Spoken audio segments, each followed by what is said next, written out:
to Istanbul, Naz. Thank you so much for having me. You performed for the second time now at the Istanbul Comedy Festival at Nişantaşı University. Yes, my second time. The first one was at BKM, Mutfak and Unique. Yeah. And this time, Nişantaşı University. Did you like the show? Yeah, I really enjoyed it. It was a great audience. I had some great openers who were my friends, and then I went on and I thought they were very warm and generous, and there were some real good characters in the crowd. So we had a little 9-year-old girl who was called Naz. Yeah. And I think we shared a similar sense of humour. Second coolest person in you. Well, I think she was the first coolest person actually. She definitely learned some new ideas. She was educated, but it was great to have her family there because it made the show special. I thought especially when we all sang "Happy Birthday" to her. That was really because it was her it was her 10th birthday the next day. Yeah. So she was there. With her whole family, and then we all sang "Happy Birthday." And I thought that was just great ending of the show. And you sang it in Turkish, right? I sang it in Turkish because your Turkish is, I think, developing quite well. It's developing. It's developing, and I'm picking it up faster and faster, and I'm getting more and more eager to really to really nail it. And I'm coming back soon, because I want to start practicing it. But even in the last few days, I feel like I remember the word. I've had a few lessons, and I remembered more of the vocab as I came here, and I feel like my pronunciation is getting better, and I can understand things a little bit more. So I'm quite eager to actually get this going. You can ride the taxi by yourself now? I can, yeah. I still get overcharged, but at least I get to the right place. Still a tourist. Yeah. So I counted just a bit ago, and it was your 7th show in Istanbul. Wow. I've lost count. Yeah. Yeah, I think you're right. Yeah, 1, 2, 3, 4, 5, 6, 7. Yeah, that makes sense. Because you came for the first time to Istanbul in general, not just for the shows, but to the country. Yeah. I think that was 2016? 2016, I came for the first time, and I performed for the first time just off Taksim in the Hard Rock Cafe, which I don't think is there anymore. Yeah, it's sadly closed down. There was too much laughter in the building; it fell over. And that was a great show. Actually, I really enjoyed that, and I was so excited about just being here. And I met some of my family outside that show, so it was just a lot was going on. I was nervous, excited, doing a gig in a foreign country that also happens to be my home. Yeah. For the first time ever. Meeting family and new friends, and it was crazy, but it was really good, really fun, and lots of energy in the room, and sort of the vibe of the place was pretty cool. And then we did some other shows in Kadıköy, in Karga, I believe so. It's a cool bar, really enjoyable, and Boğaziçi, which was great, which is where we first met. Exactly. Yes. And then the next day we had you again on Boğaziçi. Yeah, I love that room. Really great room for comedy. And thank you. Yeah, it's a good room for comedy, and it's it's big, but has an intimate feel. As Asli was saying, who also was at that gig. She was comparing, I believe. That was really fun. There was a photographer that I interacted with. That was a really fun show because the photographer was kind of moving everywhere I went, and so we had a bit of a laugh with him. But yeah, I absolutely loved the Boğaziçi shows, both of them, really fun. And then you performed at BKM for the first time in the new place at Unique. As part of the festival for the first time. Yes, and that was, again, I mean, every time I think I've become more confident of talking in English to Turkish people, but kind of there's always a bit of worry as you're worried about your audience understanding you. You're worried about what kind of material you can do, and where the line is, not just comedically or what's appropriate, what's not appropriate, just in terms of what's understood, what context is understood in this country to jokes. Sometimes you could say something that in England would be funny, but everyone else they'd go, "Why is that funny?" And I think I'm getting to understand the Turkish sense of humour, more, and you can only do that by gigging again and again and again and again. And yeah, I think I'm getting more and more confident about what Turkish people find funny. And of all these venues that you performed at, which was your favorite, might I ask? Well, you know, I've enjoyed all the gigs. So I don't know if I have a favorite venue. I've had favorite moments here and there. You know, for instance, even in the Santa show the other night, I thought there were some moments in that show that were extraordinary. Yeah. So I pick and choose the moments, the jokes, the individual interesting happenings. I really like I really like the Oasis chair as a room. I think it was very warm, kind of lighting wise, but kind of intimacy as well. So many people, it felt like a warm place. Even though there's quite a few people. How many people were there? We had about 215 people. So even though there's people, by the way, were literally, as we ran out of seats, yeah, we had to place 25 extra chairs on the stairs. Well, even though there was about 250 or so in that room, I felt I could see and talk to the people at the back of the room.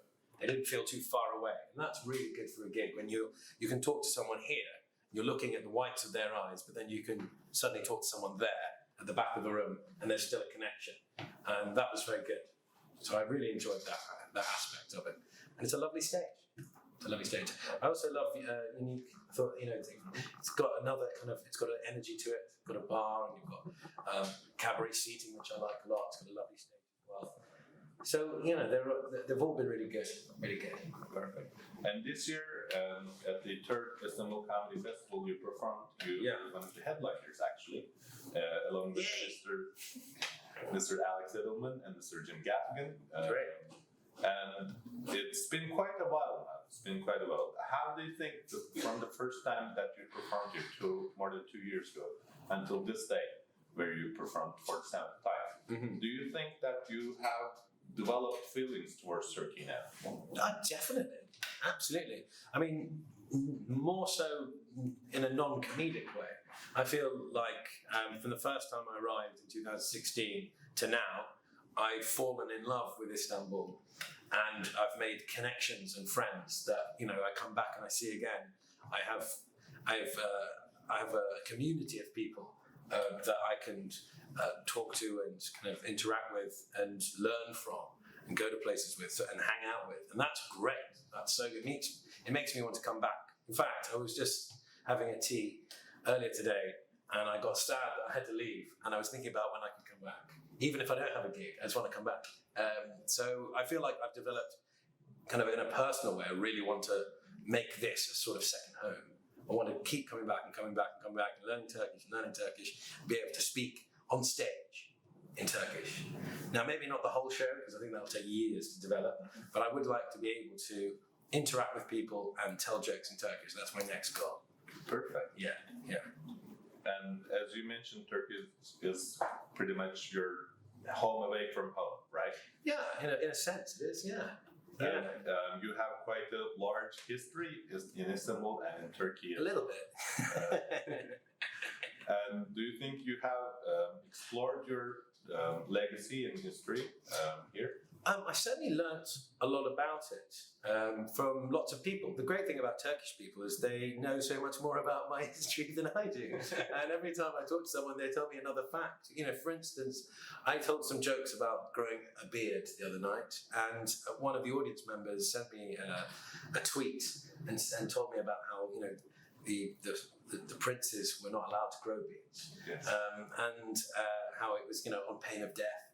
And that's an interesting fact that also fits into my professional life as a comedian. Something that's a funny thing to know about. It's something I didn't know about. And so I'm learning. That's just from a random audience member who's really lovely and has decided to get in touch with me.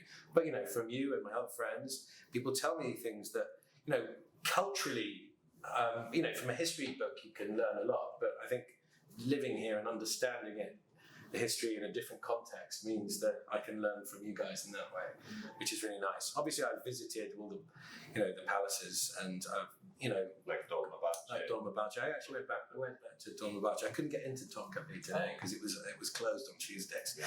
And I went to the guy and he said, "No, it's closed, it's closed." And I was like, "It's kind of mine." He was like, "No, closed." Just want to have a look. It's like, "Can I just go up and can I just touch the door?" He was shooing me away. Every time I try to get in, they give me some hassle. Either they want me to pay or they just don't want me there at all. So yeah, we saw some of the sites today, showed some of my friends around, and it was just, it's great. I love coming back. And there's so much more to see in Istanbul and in the whole country. There's loads of stuff for me to do, which is exciting. Yeah. So what's exactly next for you now? What's exactly next for Naz Osmanoğlu other than developing a Turkish show? Well, I go back to London, where actually, I mean, it's cold there, but it's cold here at the moment as well. I've got another show I'm developing in London, so I've got to work on that, and I'm doing a couple of bits and bobs. I'm working on a documentary as well, and another documentary that I'm narrating. So I've got work to do when I go there, and when that's done, I want to come back in. Perfect. Yeah. And the show, the set of the show that we met at the London, when it's due? So that's going to be something that will be developed for a while, but will end up at the Edinburgh Fringe, hopefully. So I'm hoping to develop it maybe into a podcast or a radio show, whilst trying it out live at the same time. So just try it in a couple of different mediums and figure out how the Edinburgh show will work. But it will be something along the lines of it's a Swedish detective cop parody set in Scandinavian, which is a sort of mixture of all of those countries. And it's a character show, so we'll see where that goes. But that's exciting. That's my next thing. And maybe you can see it in Edinburgh if you come. In 2019, hopefully. Yes, exactly. So, Naz, thank you so much for taking time. We just had a lovely chat with Naz Osmanoğlu, the 17th in line for the Ottoman throne. 17th in line. 17th in line. Just 16 more to go. And then boom! Sultan. Yeah. Thank you so much for coming back to Istanbul again and again. And we hope to see you again at the next year in 4th Istanbul Comedy Festival. Yeah, well, thank you. Thank you, Taha, for having me on today, and also for opening my show. I'd also like to thank Utku Ergin and the lovely Asli Akbey for also being a part of my show, and of course BKM for putting the whole thing together and inviting me again. So thank you all, and especially to Taha. Thank you so much. Thank you very much. Cheers for having me on today. And check out more videos of Stand Up Turkey for more interviews and stuff. Cool. See you next time. Yeah, I feel like. Ooh, I don't want to say thank you anymore. Well, I got the other way. After that, I'm disgusted by you. I'm saying. You sit. I'm back.